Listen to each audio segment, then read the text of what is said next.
ជាចូលកម្មវិធីបន្តពិធីសច្ចាប្រតិភិនសូមអញ្ជើញតំណាងសិក្ខាកាមឡើងធ្វើសច្ចាប្រតិភិនសូមអញ្ជើញប្រតិភិនសច្ចាប្រតិភិន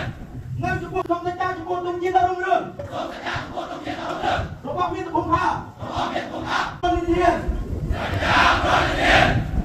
នៅចំពោះមកគណៈធម្មដីញៀវកិត្តិយស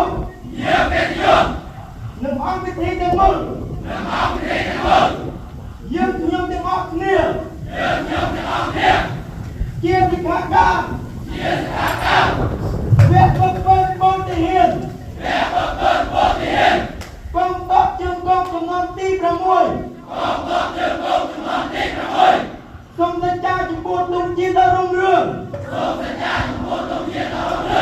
របស់មាតុភូមិផាមួយស្មោះត្រង់ចំពោះជាតិសាសនាព្រះមហាក្សត្រពីរដាច់ញាការពាររដ្ឋធម្មនុញ្ញនៃព្រះរាជាណាចក្រកម្ពុជា3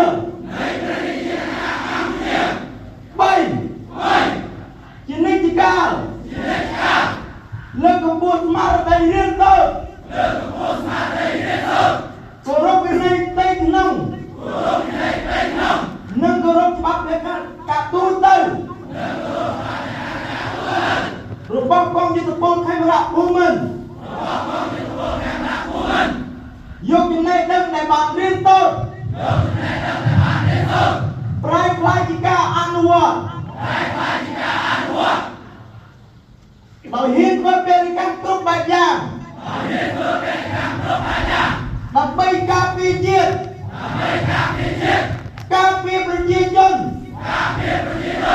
សម្រាប់បានយ៉ាងត្រជាក់ត្រចង់នៅរាល់ភារកិច្ចសូមសច្ចា